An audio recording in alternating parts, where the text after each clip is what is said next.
ಇಲ್ಲ ಹಂಗ್ ಮಾಡ್ಲಿಲ್ಲ.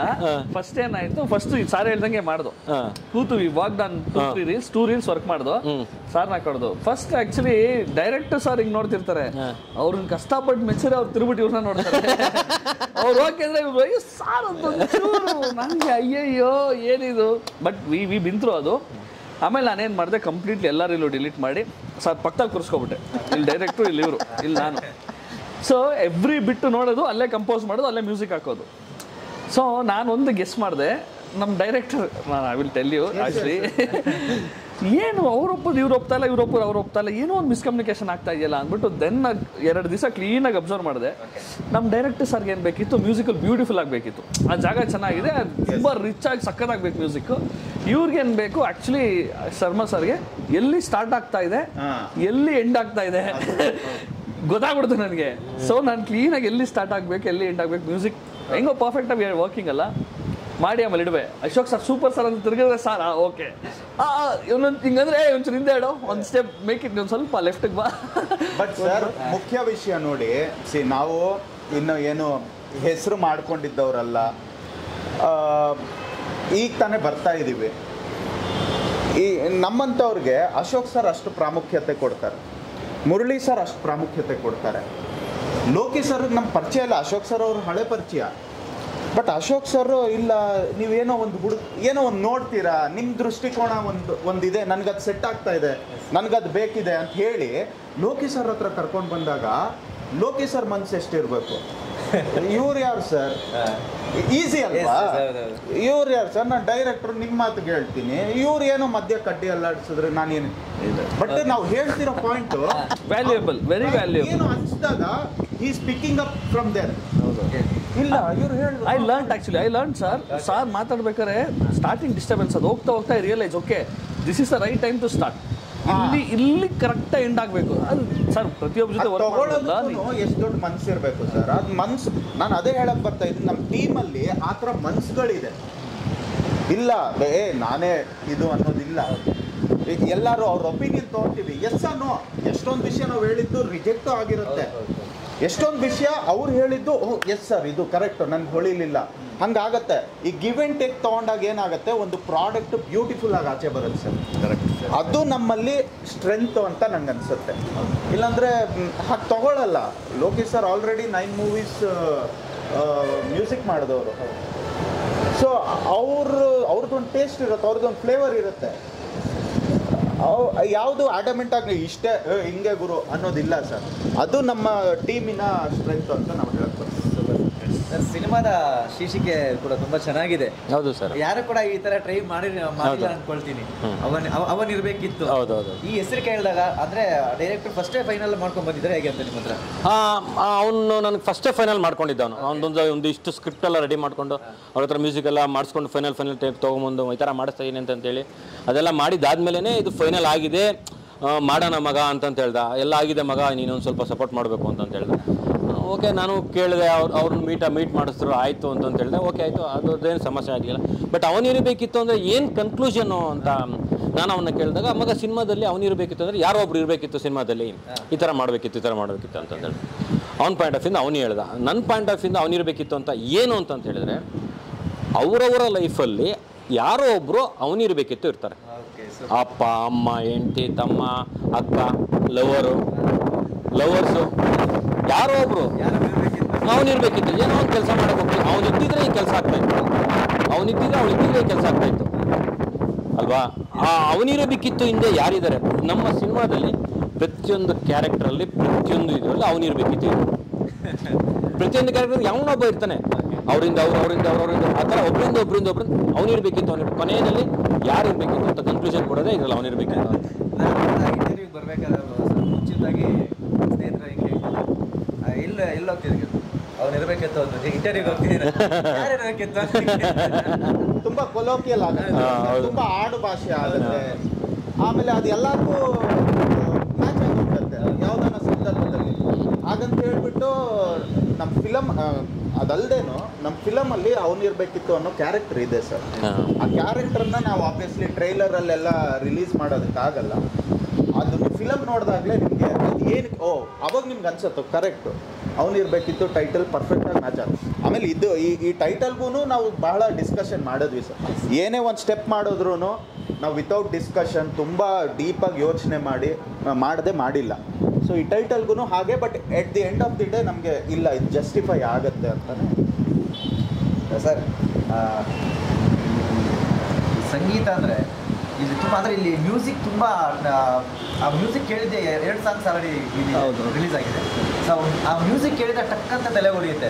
ಸೊ ಆ ರೀತಿ ನೀವು ಇದು ಮಾಡಿದ್ದೀರಿ. ಸೊ ಹೇಗೆ ಸರ್ ಇದು ಹುಡುಕಾಟ ಹೇಗಿತ್ತು ಅಂತ? ಸರ್ ನಮ್ಮ ಡೈರೆಕ್ಟರ್ ಸರ್ನ ಇಂಟರ್ವ್ಯೂ ಮಾಡಿ ಯು ವಿಲ್ ಸಿ ಈ ಸೋ ಎನರ್ಜೆಟಿಕ್. ಅವರು ಅದ್ರ ಹಿಂದೆ ಕೂಡ ನಮ್ಮ ಅಶೋಕ್ ಸರ್ದು ಒಂದು 2017 ಲಿಟರಲಿ ಒಂದು 8 ವರ್ಷದಿಂದ ಪರಿಚಯ. ಎವ್ರಿ ಸಿಂಗಲ್ ಟೈಮ್ ನಾವು ಮೀಟ್ ಆಗ್ತಿದ್ದೋ ಸಾರ್ ಬರೋರು ಬಂದ್ಬಿಟ್ಟು ಈಸ್ ವೆರಿ ಎನರ್ಜೆಟಿಕ್ ಆಗಿರೋರು. ಅವ್ರು ಸಾರ್ ಹಿಂಗೆ ಮಾಡಿ ಈ ಥರ ತುಂಬ ಆಲ್ಬಮ್ ಸಾಂಗ್ ಪ್ಲ್ಯಾನ್ ಮಾಡೋದು, ಏನೇನೋ ಪ್ಲ್ಯಾನ್ ಮಾಡೋದು ಸಿನಿಮಾ ಮುಂಚೆ. ಅವ್ರ ಎನರ್ಜಿ ಸರ್, ಅವ್ರು ಬಂದು ಎದುರುಗಡೆ ಕೂತ್ಬಿಟ್ಟು ಹಿಂಗೆ ಹೇಳಿ ಈ ಥರ ಬೇಕು ಸರ್ ಒಂದು ಹಾಡು ಅಂದ ತಕ್ಷಣ ನಮ್ಗೆ force sir, opposite person force ಯಾವತ್ತೂ ಮ್ಯಾಟ್ರ್ ಆಗುತ್ತೆ. See everybody will work themselves, but ಅವರೇ ಇನ್ಸ್ಪಿರೇಷನ್. ಅವ್ರು ಕೂತರು ಒಂದು ಐಡಿಯಾ ಕೊಟ್ಟರು, ಆ ಎನರ್ಜಿ ಕೊಟ್ಟರು, ಆ moment. See this is the big thing actually. Making ತುಂಬ ಚೆನ್ನಾಗಿದೆ ಹಾಡ್ದು. ಆ ಎನರ್ಜಿ ಪಾಸ ಸರ್. ಅವ್ರು ಬಂದರೆ, ನಮ್ಮ ಡೈರೆಕ್ಟ್ರು ಬಂದರೆ ಹಂಗೆ ಎನರ್ಜಿ ಎಲ್ಲರ ಬಾಡಿಲೂ ಅದು ಆಟೋಮೆಟಿಕ್ ಆಗಿ ಬಿಡಲ್ಲ sir. Is very particular, very ಇಷ್ಟೇ ಬೇಕು, ಹಿಂಗೆ ಬೇಕು. ಆ ಒಂದು ಐಡಿಯಾ ಕ್ಲಿಯರ್ ಪಿಕ್ಚರ್ ಅವ್ರಿಗಿದೆ. ಅದೇ ಎಂಡ್ ಆಫ್ ದ ಡೇ ಅವನಿರೋ ಅಂಧ ಕಾಲದಲ್ಲೇ ನಾ ಬೋರ್ಡ್ ಹಾಕೋರ್ಗು ಅವರೇ. ತುಂಬ ಖುಷಿಯಲ್ಲಿದ್ದಾರೆ. ಅಂದರೆ ನಾವು ಪ್ರತಿ ವಾರನೂ ವಾರದಲ್ಲಿ 2-3 ಇಂಟರ್ವ್ಯೂ ಮಾಡ್ತಾ ಇರ್ತೀವಿ. ಸೊ ಸಿನಿಮಾ ರಿಲೀಸ್ ಟೈಮಲ್ಲಿ ನಿರ್ಮಾಪಕರು ನೋಡಿರ್ತೀವಿ ಅವರು ಏನೋ ಒಂದು ಇದರಿಂದ ಫುಲ್ ಡಲ್ ಆಗಿಬಿಟ್ಟಿರ್ತಾರೆ. ಸಿನಿಮಾ ರಿಲೀಸ್ ಟೆನ್ಷನ್ ಏನೋ ಒಂದು. ಬಟ್ ನೀವು ಹಂಗಲ್ಲ, ಸೊ ಫುಲ್ ಎನರ್ಜಿ ತುಂಬಿದೆ ನಿಮ್ಮಲ್ಲಿ ಈಗ. ಸರ್ ಅದು ಎನರ್ಜಿ ಅನ್ನೋದಕ್ಕಿಂತ ನಮ್ಮ ಕಾನ್ಫಿಡೆನ್ಸು ಸರ್, ನಮ್ಮ ಟೀಮ್ ಮೇಲೆ ಇತ್ತು ನಾವು ನಂಬಿಕೆ. ನನ್ನ ಫ್ರೆಂಡು, ನನ್ನ ಗೆಳೆಯ, ಅವನು ಮಾಡಿರೋ ಡೈರೆಕ್ಷನ್ ಮೇಲೆ ನನಗಿರೋ ನಂಬಿಕೆ, ಮತ್ತು ನಮ್ಮ ಪ್ರಾಡಕ್ಟ್ ಆಚೆ ಬಂದಿದೆಯಲ್ಲ ಅದ್ರ ಮೇಲಿರೋ ನಂಬಿಕೆ ನನಗೆ ಇವತ್ತು ಇಷ್ಟು ಖುಷಿ ತಂದು ಕೊಟ್ಟಿದೆ ಸರ್. ನನಗದು ಅಷ್ಟು ಚೆನ್ನಾಗಿದೆ ಸಿನಿಮಾ. ಎಲ್ಲೂ ಬೋರ್ ಹೊಡಿಲ್ಲ. ಅದು ಕಾನ್ಫಿಡೆನ್ಸಾಗಿ ಹೇಳ್ತೀನಿ, ಎಲ್ಲೂ ಬೋರ್ ಹೊಡಿಲ್ಲ. ತುಂಬ ಚೆನ್ನಾಗಿದೆ ಸಿನಿಮಾ. ಆ ಕಾನ್ಫಿಡೆನ್ಸ್, ನನ್ನ ಕಾನ್ಫಿಡೆನ್ಸಿಂದಲೇ ಎಲ್ಲ ಈ ಟೀಮ್ ಇವಾಗ ಅವ್ರ ಕಾನ್ಫಿಡೆನ್ಸ್ ಮೇಲೆ, ನನ್ನ ಕಾನ್ಫಿಡೆನ್ಸ್ ಮೇಲೆ ಅವ್ರು ನಿಂತಿದ್ದಾರೆ. ಸೊ ಸಿನಿಮಾ ಚೆನ್ನಾಗಿದೆ. ಯಾರೇ ಒಬ್ಬ ಪ್ರೇಕ್ಷಕ ಬಂದು ಸಿನಿಮಾ ನೋಡಿದಾಗ ಚೆನ್ನಾಗಿಲ್ಲ ಅಂತ ಯಾರು ಹೇಳೋಕ್ಕೆ ಸಾಧ್ಯನೇ ಇಲ್ಲ. ಅದು ನಾನು ಅಶ್ಯೂರೆನ್ಸ್ ಕೊಡ್ತೀನಿ ಸರ್. ಅದಕ್ಕೆ ಇಡೀ ನಮ್ಮ ಟೀಮ್ ಅವ್ರಿಗೆ ಅಶ್ಯೂರೆನ್ಸ್ ಇರುತ್ತೆ. ಮತ್ತು ನೋಡ್ಕೊಂಡು ಹೋಗ್ತಾರಲ್ಲ ಸಿನಿಮಾನ, ಅವ್ರಿಗೆಲ್ಲರಿಗೂ ನಾವು ಋಣಿಯಾಗಿರ್ತೀವಿ ಸರ್ ನಾವು. ಸರ್ ಸಿನಿಮಾ ಇದೆ 27ಕ್ಕೆ ಬಿಡುಗಡೆ ಆಗ್ತದೆ. ಸೊ ಎಷ್ಟು ಖುಷಿಯಲ್ಲಿದ್ದೀರಿ ಅಂತ? ಅದೇ ಹಾಗೆ ಬಿಡುಗಡೆಯ ತಯಾರಿಗಳೆಲ್ಲ ಹೇಗೆ ನಡೀತಿದೆ ಸರ್? ಚೆನ್ನಾಗಿ ನಡೀತಿದೆ. ಈಗ ಇದು ಅಡ್ವರ್ಟೈಸ್ಮೆಂಟ್ಸ್ ಎಲ್ಲ ಮಾಲ್ಸಲ್ಲೆಲ್ಲ ಇದು ಹಾಕಿದ್ದೀವಿ, LED ಇದರಲ್ಲಿ ಹಾಕಿದ್ದೀವಿ. ಮತ್ತು ಎಲ್ಲ ಕಡೆ ಪೋಸ್ಟರ್ಸ್ ಹೋಗ್ತಾ ಇದೆ. ಮತ್ತು ಯೂಟ್ಯೂಬಲ್ಲಿ ಎಲ್ಲ ನಮ್ಮದು ಮತ್ತು ನಮ್ಮ ಸಿನಿಮಾ ಸಾಂಗ್ಸ್ ಎಲ್ಲನೂ ಎಲ್ಲ ಕಡೆ ರಿಲೀಸ್ ಮಾಡ್ತಾ ಇದ್ದಾರೆ. ಅದೇ ರೀತಿ ಇನ್ನೊಂದು 2-3 ದಿವಸದಲ್ಲಿ ಮತ್ತೆ ನಾವು ಜನರ ಮಧ್ಯೆ ಹೋಗ್ತೀವಿ. ಅವ್ರನ್ನ ನಮ್ಮ ಸಿನಿಮಾಗೆ ಬನ್ನಿ ಅಂತ ನಾವು ಕೇಳ್ತೀವಿ. ಅದೆಲ್ಲ ಇದೆ ಸರ್. ಇನ್ನು ಮುಂದೆ ಮಾಡ್ಕೊಂಡು ಹೋಗ್ತಾ ಇರ್ತೀವಿ ಅದನ್ನು. 27ನೇ ತಾರೀಕುವರೆಗೂ ನಮಗಿದೆ. 27 ಆದಮೇಲೂ ನಾವು ಮಾಡ್ತೀವಿ ಅನ್ನೋ ಕಾನ್ಫಿಡೆನ್ಸ್ ನಮಗಿದೆ ಸರ್. ಯಾಕಂದರೆ ಜನರು ಬಂದು ನೋಡ್ತಾರೆ ಅಂತ ನಂಬಿಕೆ ನಮಗಿದೆ ಸರ್. ಯಾಕಂದರೆ ಕರ್ನಾಟಕ ಜನತೆ ನಮ್ಮನ್ನು ಬಿಡಲ್ಲ. ಒಳ್ಳೆ ಸಿನಿಮಾಗಳು ಬಂತು, ಒಳ್ಳೆ ಸಾಂಗ್ಸ್ ಬಂತು ಅಂದರೆ ಅಂಥ ಸಿನಿಮಾಗಳನ್ನು ಯಾರೂ ಬಿಡೋದಿಲ್ಲ, ಬಂದು ನೋಡ್ತಾರೆ ಅನ್ನೋ ಧೈರ್ಯ ನನಗಿದೆ. ಆಮೇಲೆ ಒಂದು ಸಿನಿಮಾ ನೋಡೋ ಒಂದು ಮಕ್ಕಳು, ಒಂದು 10 ವರ್ಷ 11 ವರ್ಷ ಮಕ್ಕಳು ಅಲ್ಲಿಂದ ಹಿಡಿದು ಮುದುಕರಾಗೋರ್ಗೂ ಎಲ್ಲರಿಗೂ ಆ ಸಿನಿಮಾ ಇಷ್ಟ ಆಗುತ್ತೆ. ಎಲ್ಲರಿಗೂ ಕರೆಕ್ಟಾಗಿ ಅರ್ಥ ಆಗುತ್ತೆ. ಇದು ಹಿಂಗೆ ನಡೀತದೆ, ಹಿಂಗೆ ಬರ್ತದೆ ಅಂತ ಅರ್ಥ ಆಗುವಂಥ ಸಿನಿಮಾನ ಅವ್ನು ಮಾಡಿದ್ದಾನೆ. ಬಟ್ ಅರ್ಥ ಆಗೋ ಜೊತೆಗೆ ಟ್ವಿಸ್ಟುಗಳು, ಒಂದು ನವಿರಾದ ಪ್ರೇಮ ಕಥೆ, ಸಸ್ಪೆನ್ಸು ಎಲ್ಲ ಕೂಡಿದೆ. ಕೊನೆಯಲ್ಲಿ ನೀವು ಸೂಪರ್ ಪೀಸ್ಫುಲ್ಲಾಗಿ ಹೊರಗಡೆ ಬರ್ತಾರೆ. ಅದನ್ನು ನಾನು ಅಶ್ಯೂರೆನ್ಸ್ ಕೊಡ್ತೀನಿ. ನಮ್ಮ ಟ್ರೈಲರ್ ನೋಡಿದ್ರೆ ಸರ್ ನಿಮಗೆ ಒಂದು ಮುಖ್ಯ ಪ್ರಾಬ್ಲಮ್ ಅನ್ನ ನಾವಲ್ಲಿ ತೋರಿಸಿದೀವಿ. ಹೌದು ಟ್ರೈಲರ್ ನೋಡಿದ್ರೆ ಕ್ಲೋಸ್ ಆಗಿರೋ ಅಕೌಂಟಲ್ಲಿ ಲೋನ್ ಟ್ರಾನ್ಸ್ಫರ್ ಆಗಿದೆ. ಇದು ಒಂದು ಬೇಸ್. ಆ್ಯಕ್ಚುಲಿ ರಿಯಲ್ ಕತೆ ಪ್ರತಿಯೊಬ್ಬರಿಗೂ ಮುಖ್ಯ ಸರ್, ಪ್ರತಿಯೊಬ್ಬರಿಗೂ ಮುಖ್ಯ. ಅದನ್ನು ನಾವು ತುಂಬ ನಮ್ಮ ಟ್ರೈಲರ್ ಕಟ್ ಮಾಡೋದು ಬಹಳ ಚಾಲೆಂಜಿಂಗ್ ಇತ್ತು. ಯಾಕಂದರೆ ಸ್ವಲ್ಪ ಬಿಟ್ಟರೆ ಬಿಟ್ಕೊಟ್ಟಂಗೆ ಆಗುತ್ತೆ. ಅದನ್ನು ಬಿಡದೆ ನಾವು ತುಂಬ ಕೇರ್ಫುಲ್ಲಾಗಿ ಟ್ರೈಲರ್ ಕಟ್ ಮಾಡಿದ್ದೀವಿ. ನಮ್ಮ ಟ್ರೈಲರ್ ನೋಡಿ ಬಹಳಷ್ಟು ಜನ ಪ್ರಶಂಸೆ ಕೊಡ್ತಾ ಇದ್ದಾರೆ ಸರ್. ಸೊ ಈ ಎಂಟರ್ಟೈನ್ಮೆಂಟು, ಈ ಸಸ್ಪೆನ್ಸು, ಥ್ರಿಲ್ ಜೊತೆ ಒಂದು ನಿಜವಾದ ಘಟನೆಯ ಒಂದು ಲೇಯರ್ ಇದೆ ಸರ್. ಆ ಲೇಯರೇ ನಮ್ಮ ಸಿನಿಮಾನ ಆಚೆಯಿಂದ ಕಾಪಾಡೋದು. ಅದು ತುಂಬ ಮುಖ್ಯ. ಅದನ್ನು ಪ್ರತಿಯೊಬ್ಬರು ನೋಡಲೇಬೇಕು ಅನ್ನೋದು ಈ ಸಿನಿಮಾ. ನೀವು ಆಚೆ ಬಂದಾಗ ಹಿಂಗಾಗಿತ್ತಾ, ಹಿಂಗಾಗಿದೆಯಾ, ಹಿಂಗಾಗ್ತಾ ಇರ್ಬೋದಾ ಅನ್ನೋದು ಜನರ ತಲೆಯಲ್ಲಿ ಓಡುತ್ತೆ. ಆಮೇಲೆ ಈ ಸಿನಿಮಾ ಖಂಡಿತ ನಾವು ಒಂದು ಸ್ಕ್ರೀನಿಂಗ್ ಮಾಡಿದ್ಮೇಲೆ ನೋಡಿದ್ದು ಜನ ನಮ್ಮ ಸರ್ಕಲ್ ಬಿಟ್ಟು ನೋಡಿದ್ದಂಥ ಜನ ಸ್ವಲ್ಪ ಹೇಳೋದು ಈ ಮೂವಿ ಒಂದು ಸತಿಗೆ ಕಂಪ್ಲೀಟಾಗಿ ಅರ್ಥ ಆಗಲ್ಲ, ಇದನ್ನ ಇನ್ನೊಂದ್ಸತಿ ನೋಡಲೇಬೇಕು, ಇನ್ನೊಂದ್ಸತಿ ನೋಡಬೇಕು, ಇದ್ರ ರಸನ ಇನ್ನೊಂದ್ಸತಿ ಸವಿಬೇಕು ಅನ್ನೋ ಫೀಡ್ಬ್ಯಾಕ್ ನಮ್ಗೆ ಸಿಕ್ಕಿದೆ ಸರ್. ಅದು ನಮಗೆ ಪ್ಲಸ್ ಪಾಯಿಂಟ್ ಅಂತ ಅನ್ಸುತ್ತೆ. Yes sir. ಫೈನಲ್ ಆಗಿ ನಮ್ಮ ಕನ್ನಡಿಗರಿಗೆ ಏನು ಹೇಳಕ್ಕೆ ಇಷ್ಟಪಡ್ತೀವಿ 3 ಜನ ಅಂತ? ದಯವಿಟ್ಟು ಥಿಯೇಟ್ರಿಗೆ ಬನ್ನಿ, ನಮ್ಮ ಸಿನಿಮಾ ನೋಡಿ. ಇಟ್ಸ್ ಪಕ್ಕಾ ಪೈಸಾ ವಸೂಲ್, ತುಂಬ ಎಂಟರ್ಟೈನ್ಮೆಂಟ್ ಕೊಡುತ್ತೆ. ನಮ್ಮ ಪ್ರಾಡಕ್ಟ್ ನೋಡಿ ಯೂಟ್ಯೂಬಲ್ಲಿ ಅವನಿರಬೇಕಿದಂತ ಹೊಡೀರಿ, will get so many videos. Motion poster ಒಂದು ವಿಡಿಯೋ ಇದೆ, ನಮ್ಮ ಸಾಂಗ್ಗಳು ನೋಡಿ, ಟ್ರೈಲರ್ ನೋಡಿ. You will love this movie.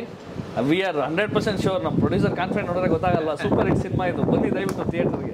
Sir final ಆಗಿ ನಾ ಹೇಳಬೇಕಾಗಿರೋ ವಿಷಯ ಏನಂದರೆ ಸರ್, ತುಂಬ ಈಸಿ ಈಗ ಹೇಳೋದಕ್ಕೆ. 1 ತಿಂಗಳಾದ್ಮೇಲೆ OTT ಬರುತ್ತೆ ಬಿಡು ನೋಡ್ಬಿಡೋಣ ಅನ್ನೋದು ಅದಲ್ಲ ಸರ್. ಇದರಲ್ಲಿ ಮ್ಯೂಸಿಕ್ ವರ್ಕ್ ಆಗಿರೋದು ನಿಮ್ಮ ಥಿಯೇಟ್ರ್ ಎಕ್ಸ್ಪೀರಿಯನ್ಸೇ ಬೇರೆ ಸರ್. ಥಿಯೇಟ್ರ್ ಎಕ್ಸ್ಪೀರಿಯನ್ಸ್ ಅದನ್ನು ಸದಾಕಾಲ ಜೀವಂತ. ಈಗ ಒಂದು ಸ್ವಲ್ಪ ಕಡಿಮೆ ಆಗಿರ್ಬೋದು, ಬಟ್ ಒಳ್ಳೆ ಪ್ರಾಡಕ್ಟನ್ನು ದಯವಿಟ್ಟು ನಮ್ಮದೇ ಅಂತಲ್ಲ ಯಾರದೇ ಆಗಲಿ ಒಳ್ಳೆ ಪ್ರಾಡಕ್ಟನ್ನು ದಯವಿಟ್ಟು ಥಿಯೇಟ್ರಲ್ಲಿ ನೋಡಿ. ಅದ್ರ ಎಕ್ಸ್ಪೀರಿಯನ್ಸ್ ಬೇರೆ. ಆ ಸರೌಂಡ್ ಸೌಂಡಲ್ಲಿ ನೀವು ನೋಡೋ ಎಕ್ಸ್ಪೀರಿಯನ್ಸು, ಆ ದೊಡ್ಡ ಸ್ಕ್ರೀನಲ್ಲಿ ನೋಡೋ ಎಕ್ಸ್ಪೀರಿಯನ್ಸ್ ಅದೇ ಬೇರೆ. ಫ್ಯಾಮ್ಲಿನ ಕರ್ಕೊಂಡು ಹೋಗಿ ನಿಮ್ಗೊಂದು ಟೈಮ್ ಕೊಡಿ ಅದಕ್ಕೋಸ್ಕರ. ಸೊ ಅದು ನೋಡಿದಾಗ OTT ಈಸ್ ಒಂದು ಸೆಕೆಂಡ್ ಲೇಯರ್. ಅದು ಇದ್ದಿದ್ದೆ. ಬಟ್ ನೀವು ಒಂದು ಮೂವಿನ ನೀವು ಎಕ್ಸ್ಪೀರಿಯನ್ಸ್ ಮಾಡಿರೋದು ನಾವು ಆ ಚಿಕ್ಕ ಸ್ಕ್ರೀನ್ಗೋಸ್ಕರ ಅಲ್ಲ, ಆ ದೊಡ್ಡ ಸ್ಕ್ರೀನ್ಗೋಸ್ಕರ. ದಯಮಾಡಿ ನಿರ್ಮಾಪಕರಿದ್ದಾರೆ, ಹೊಸ ನಿರ್ಮಾಪಕರು, ಅವ್ರ ಕೈ ಹಿಡೀರಿ. ಹೊಸ ನಿರ್ದೇಶಕರು, ಮ್ಯೂಸಿಕ್ ಡೈರೆಕ್ಟ್ರು, ಆರ್ಟಿಸ್ಟು ಪ್ರತಿಯೊಬ್ಬರು ಬಹಳ ಕಾನ್ಫಿಡೆಂಟಿಂದ ಬಹಳ ಆನೆಸ್ಟಾಗಿ ಈ ಕೆಲಸನ ಮಾಡಿದ್ದೀವಿ. ಈ ಪ್ರಾಡಕ್ಟ್ ನಿಮ್ಮ ಮುಂದೆ ತಂದಿದ್ದೀವಿ. ದಯಮಾಡಿ ನೀವು ಈ ಪ್ರಾಡಕ್ಟ್ನ ನೋಡಿ, ನಾವು ಆಲ್ರೆಡಿ ಬಿಟ್ಟಿರೋ ಪ್ರಾಡಕ್ಟ್ಸ್ನ ನೋಡಿ ನಮ್ಮನ್ನು ಜಡ್ಜ್ ಮಾಡಿ ಥಿಯೇಟ್ರಲ್ಲಿ ಭೇಟಿಯಾಗೋಣ ಜೂನ್ 27ಕ್ಕೆ. ನಿರ್ಮಾಪಕರೇ ಕೊನೆಯದಾಗಿ ತುಂಬ ಕಾನ್ಫಿಡೆಂಟಲ್ಲಿ ಇದ್ದೀರಿ. ಹೌದೌದು. ಅಂದರೆ ಏನು ಕಾನ್ಫಿಡೆನ್ಸ್ ಏನು ಅಂತ ಹೇಳಿದ್ರೆ, ಕನ್ನಡದ ಜನತೆ ನಮ್ಮ ಸಿನಿಮಾನ ನೋಡ್ತಾರೆ ಅಂತ ಕಾನ್ಫಿಡೆನ್ಸ್ ಮೇಲೆ ನಿಮ್ಮಲ್ಲಿ ಕೇಳ್ಕೊಳ್ತಾ ಇದ್ದೀನಿ. ಬಂದು ನೋಡಿ, ನೀವು ನೋಡ್ತೀರಾ ಅಂತ ನಾನು ನಂಬಿದ್ದೀನಿ.